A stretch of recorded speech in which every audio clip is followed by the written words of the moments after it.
যুদ্ধের মধ্যেই জাতির উদ্দেশ্যে ভাষণ দিয়েছেন মার্কিন প্রেসিডেন্ট ডোনাল্ড ট্রাম্প। বৃহস্পতিবার স্থানীয় সময় রাত ৯টায় এ ভাষণ দেন তিনি। ১৯ মিনিটের ভাষণে গত এক মাস ধরে চলা ইরান যুদ্ধ পরিস্থিতি ও ভেনেজুয়েলাকে নিয়ে যুক্তরাষ্ট্র। আসসালামু আলাইকুম ভিউয়ার্স, দেশ ও দেশের বাহির থেকে যারা আমার ভিডিওটি প্লে করেছেন জানাচ্ছি আন্তরিক শুভেচ্ছা ও অভিনন্দন। আশা করি সবাই ভালো আছেন, সুস্থ আছেন, আলহামদুলিল্লাহ। তো ভিউয়ার্স, চলমান বিশ্বের এই যুদ্ধকে কেন্দ্র করে গতকাল ডোনাল্ড ট্রাম্প তার এক ভাষণে সরাসরি এবার ইরানকে আগামী 2 থেকে 3 সপ্তাহে এমন আঘাত করবে যা বিগত এই 3 মাসে তারা করেনি, এমনটি ঘোষণা করেছেন। হঠাৎ করে ডোনাল্ড ট্রাম্প যুদ্ধবিরতি মাথানতি প্রকাশ করার পরেও কেন তার ভাষণে এমনটি উপস্থাপন করলেন? শুধু তাই নয়, এবার যুদ্ধটা যেন সরাসরি বিশ্বযুদ্ধেই রূপ নিচ্ছে, কেননা চেচেন গ্রুপ বাহিনী সহ রাশিয়া আরও উত্তর কোরিয়া কয়েকটি দেশ এখন ইরানের সাথে আর শুধুমাত্র সমঝোতা বা তাদের পক্ষে সমর্থন নয়, সরাসরি সৈন্য পাঠাচ্ছে তারা ইরানে এবং আমেরিকার পক্ষে জিহাদ ঘোষণা করেছে তারা। আসুন আমরা বিস্তারিত আরও আপডেট জানবো রিপোর্টে। সো ভিডিওতে যাওয়ার আগে ছোট রিকোয়েস্ট করবো, যারা চ্যানেলটি সাবস্ক্রাইব করেননি সকল আপডেট সবার আগে জানতে অবশ্যই চ্যানেলটি সাবস্ক্রাইব করে পাশে রাখবেন। দর্শক আসুন স্ক্রিনে। ইরান যুদ্ধের মধ্যেই জাতির উদ্দেশ্যে ভাষণ দিয়েছেন মার্কিন প্রেসিডেন্ট ডোনাল্ড ট্রাম্প। বৃহস্পতিবার স্থানীয় সময় রাত ৯টায় এ ভাষণ দেন তিনি। ১৯ মিনিটের ভাষণে গত এক মাস ধরে চলা ইরান যুদ্ধ পরিস্থিতি ও ভেনেজুয়েলাকে নিয়ে যুক্তরাষ্ট্রের পলিসি বর্ণনা করেন। ট্রাম্প বলেন, আজ ইরানের নৌবাহিনী বিমান বাহিনী ধ্বংস হয়ে গেছে, ইরানের বেশিরভাগ নেতারা মারা গেছেন। তিনি আরও দাবি করেন, ইরানের ক্ষেপণাস্ত্র উৎক্ষেপণ ও ড্রোন হামলার সক্ষমতা নাটকীয়ভাবে খর্ব হয়েছে।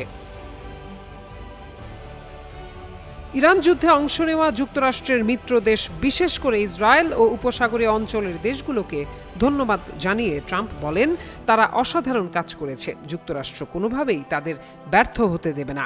জাতির উদ্দেশ্যে ট্রাম্পের বক্তব্য শেষ হতেই ইরান ব্যাপকভাবে ক্ষেপণাস্ত্র হামলা চালিয়েছে ইসরায়েলে। দর্শক, কেন চালিয়েছে? কারণ ট্রাম্প হুমকি দিয়েছেন যে আরো কয়েক সপ্তাহ কঠিন আঘাত হানা হবে। তো ইরান জানতো, ইরানের প্রস্তুতিও ছিল যে ট্রাম্প জাতির উদ্দেশ্যে ভাষণ দিয়ে এমন কোনো বক্তব্য দেবে না যেখানে যুদ্ধ বন্ধ হবার কোনো লক্ষণ আছে, বরং তার আরো তীব্রতা বাড়াবে এবং সেই লক্ষ্যেই মধ্যপ্রাচ্যে বিপুল সৈন্য জড়ো করেছে। তো এই কারণেই, এবং যেহেতু ইরানকে একটা কঠিন শিক্ষা দেবে, সে কারণে ইরানই উল্টো তার শক্তিমত্তা দেখালো। বলা হচ্ছে খবরে, জাতির উদ্দেশ্যে ভাষণ দিয়েছেন মার্কিন প্রেসিডেন্ট ডোনাল্ড ট্রাম্প, তার বক্তব্য শেষ হতেই ব্যাপক ক্ষেপণাস্ত্র হামলা চালিয়েছে ইরান।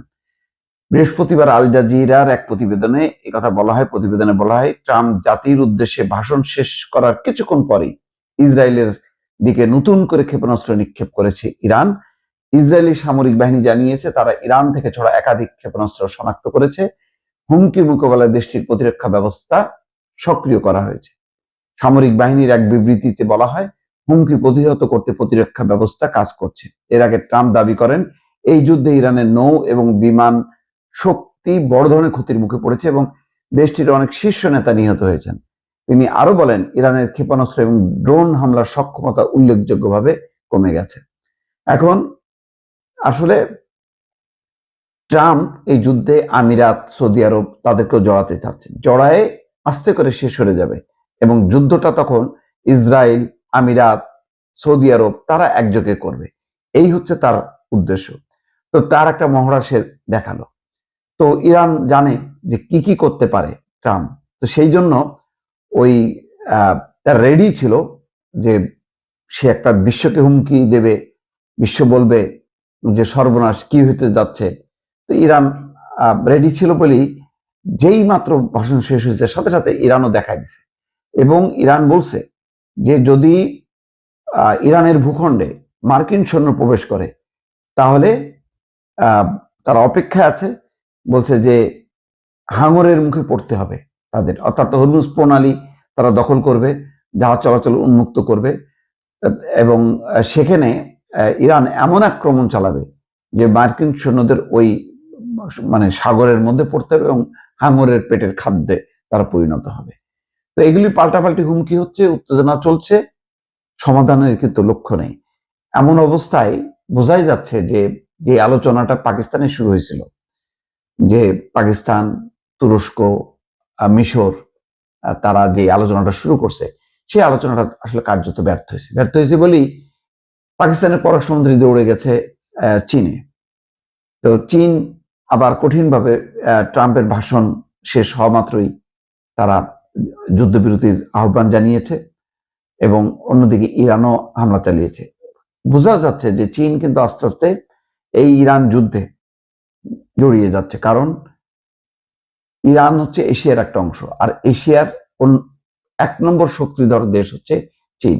এটা চীনের জন্য একটা প্রেস্টিজের ব্যাপার হয়ে দাঁড়িয়েছে এবং ইরান ক্ষতিগ্রস্ত হওয়া মানে চীনও ক্ষতিগ্রস্ত হওয়া। চীনের সাথে ইরানের একটা গভীর সম্পর্ক আছে।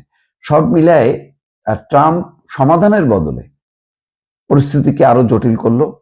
এখন দেখার বিষয়, ইতিমধ্যে যে খবরগুলো আসছে, যে যে প্রধান যে খবর, যে তেহরানের শতাব্দীর প্রাচীন চিকিৎসা গবেষণা কেন্দ্রে হামলা, ব্যাপক ক্ষয়ক্ষতি। তার মানে প্রচুরভাবে ক্ষয়ক্ষতি ঘটাবে। ইতিমধ্যে যুক্তরাষ্ট্র ইসরায়েলের হামলায় তেহরানের 33,000 বাড়ি ক্ষতিগ্রস্ত হয়েছে, ঘর বাড়ি জনবসতি শেষ হচ্ছে। তাহলে এই ইরানের জনগণ কখনো কি যুক্তরাষ্ট্র এবং ইসরায়েলের আহ্বানে ইরানের শাসন ব্যবস্থা পরিবর্তনের জন্য তারা বিক্ষোভ করবে? তারা যদি বিক্ষোভই করে, সেটা তাদের নিজেদের জন্য করবে, মানে আমেরিকা বা ইসরায়েলের জন্য করবে না। এটা পরিষ্কার হয়ে গেল দর্শক। দর্শক, স্ক্রিনে আমরা সে সম্পর্কে বিস্তারিত জানলাম। এই বিষয়ে আপনাদের মতামত কমেন্টে জানান। কেউ ভিডিওটি স্কিপ করবেন না। ডোনাল্ড ট্রাম্প একের পর এক ব্যর্থ হওয়ার পরেও কেন ইরানের লেজ ছাড়ছে না? ইরানও এদিকে পারমাণবিক হুমকি থেকে শুরু করে বিভিন্নভাবে ডোনাল্ড ট্রাম্পকে পরাজিত করেছে এবং করারও অনেক প্ল্যান তারা প্রকাশ করেছে। কি ঘটতে যাচ্ছে মধ্যপ্রাচ্যে, এবার আরো বিস্তারিত যাচ্ছি আমরা রিপোর্ট। মধ্যপ্রাচ্যের দেশগুলোর কথা চিন্তা করেন, যেসব দেশে আমেরিকান ক্যান্টনমেন্ট আছে। আপনি মনে করেন যে কথার কথা আমি বলি যে আপনি কাতারের আমির, এখন আমি হলাম ট্রাম্প।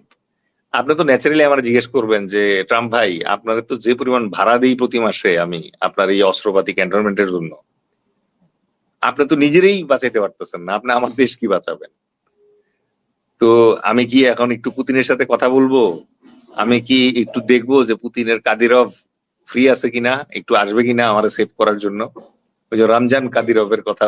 এই ব্যাপারটা একটু বলেন তো, যদি আমি ভুলে যাওয়ার আগে আমি জিজ্ঞেস করবো।